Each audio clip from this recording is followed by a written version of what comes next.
ছাত্রলীগ মারলে কত টাকা, পুলিশ মারলে কত টাকা। একজন ছাত্রলীগ মারলে ৫,০০০ টাকা, একজন পুলিশ সদস্য মারলে ১০,০০০ টাকা। জামাত শিবির বিএনপির ক্যাডারদের নির্দেশনা প্রদান করে। ছাত্রলীগকে মারলে ৫,০০০ টাকা, এই টাকাগুলি কারা বিলি করেছে তাদেরও ৫-৬ জন আমাদের কাছে অলরেডি পিটন।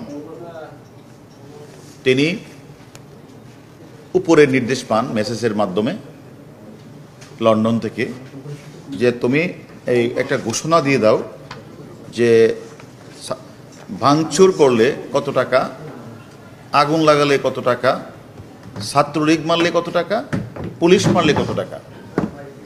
তার ধারাবাহিকতায় নূরে আলম সিদ্দিকী পিঠন তার দোলাভাই আব্দুল আজিজকে দায়িত্ব প্রদান করে। সেই দায়িত্ব প্রদানের প্রেক্ষিতে তারা সেটা ঘোষণা করলেন যে একজন ছাত্রলীগ মারলে ৫,০০০ টাকা, একজন পুলিশ সদস্য মারলে ১০,০০০ টাকা। জামাত শিবির বিএনপির ক্যাডারদের নির্দেশনা প্রদান করে। এর ধারাবাহিকতায় গ্রেপ্তারকৃত আসামিরা প্রত্যক্ষ নির্দেশনায় বিএনপি জামাতের নেতাকর্মীরা টাকার বিনিময়ে টুকাই এবং ছিন্নমূল দিয়ে ঢাকা উত্তরা আবদুল্লাহপুর সদস্যের বিভিন্ন স্থানে ভাঙচুর, অগ্নিসংযোগ, নারীকে হত্যা করা, এবং যার ধারাবাহিকতা আপনারা দেখেছেন ঢাকা শহরের চতুর্দিকে আপনারা দেখেছেন যে গর্বের মেট্রো রেল, ডাটা সেন্টার, সেতু ভবন, বিটিভি ভবন এবং উত্তরাতে থানা পাড়িতে তারা হামলা করেছে। এবং শুধু থায় না, গতকাল আপনারা দেখেছেন যে ওই সেতু ভবনে যারা হামলাটা করেছিল তাদেরকে ভিডিও ফুটেজের মাধ্যমে ধরে আমরা তাদেরকে ধরে নিয়ে এসেছি, তারা স্বীকার করেছে। এবং আজকে যখন আমরা আজিজকে ধরলাম সে কিন্তু স্বীকার করেছে যে তার শালার কাছে তথ্যটা উপর থেকে এসেছে, সে তালার মাধ্যমে সে কিন্তু এই তথ্যটা ছড়িয়ে দিয়েছে। কিন্তু আমার কাছে মনে হয়েছে যেহেতু এত কম টাকা, যে ছাত্রলীগরে মারলে ৫,০০০, একটা পুলিশ মারলে ১০, তাহলে পুলিশের প্রতি এত খুব কেন?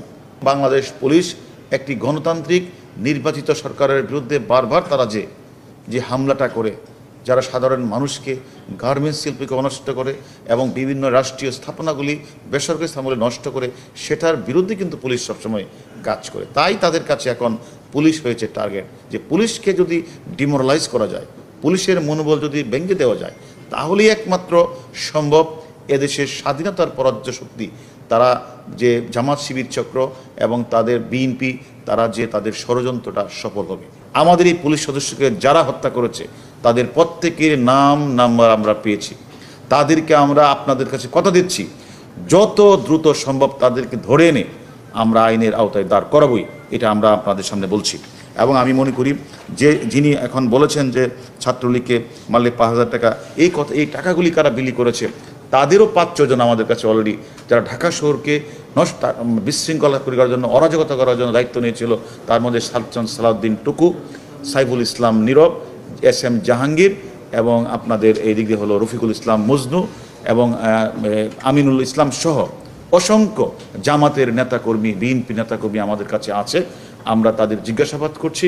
তাদের মোবাইল থেকে অনেক মেসেজ পেয়েছি যারা বাহির থেকে তাদেরকে অর্ডার করেছে যে আমরা নতুন কমিটি তোমাদেরকে দিয়েছি, তোমরা যদি সেটা না করো তোমাদের ছুরি ফেলে চলে যেতে হবে, তোমাদের কমিটি থেকে বাদ দেওয়া হবে।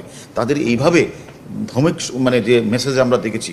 শুধু তা না, ২৮ অক্টোবরের পরে যারা বিভিন্ন জায়গায় অগ্নিসংযোগ করেছে, রেল লাইনে আগুন লাগিয়েছে, জীবন্ত মানুষকে পুড়িয়ে মেরেছে, আমাদের পুলিশ হাসপাতাল, পুলিশকে হত্যা করেছে, পুলিশ হাসপাতালে হামলা করেছে, প্রধান বিচারপতির বাসভবনে হামলা করেছে, এই সকল লোকগুলিকে তারা বেছে বেছে বর্তমান কমিটিতে তারা স্থান দিয়েছে, যাতে আবারও যেন একটা অরাজকতা সৃষ্টি করে দেশের মধ্যে একটা স্বাভাবিক পরিবেশ বিনষ্ট করতেছে। আমরা এখন বাংলাদেশ, আমি মনে করি আমাদের বিভিন্ন জায়গাগুলিতে আমাদের অভিযান চলছে। আমাদের ডিবি সহ থানা পুলিশ প্রত্যেকটা টিম বিভিন্ন মহল্লা আমরা অভিযান পরিচালনা করছি। আমাদের উদ্দেশ্য হচ্ছে একটাই, যারা সরকারি রাষ্ট্রীয় স্থাপনায় হামলা করেছে, অগ্নিসংযোগ করেছে, পুলিশকে মিটিয়ে হত্যা করেছে, তাদের প্রত্যেককে একে একে আমরা ঘর থেকে ধরে নিয়ে এসে, যেহেতু আমরা জানেন আমাদের পুলিশ, আমরা CRPC PRBর মাধ্যমে চলি, আমরা আইনের মধ্যে চলি, অতএব কেউ যদি আইন লঙ্ঘন করে আমরা তাদের কাউকেই ছাড় দেব না। এবং এটাও আপনাদের বলে দেই, কাউকে অহেতুক হয়রানি করা হবে না, এটাও আমরা আপনাদের বলেছি। যদি এরকম কোনো সংবাদ পান কাউকে অহেতুক আমাদের কোনো পুলিশ হয়রানি করছে, ধরে এনে ছেড়ে দিচ্ছে, সেটাও আপনারা আমাদেরকে জানাবেন।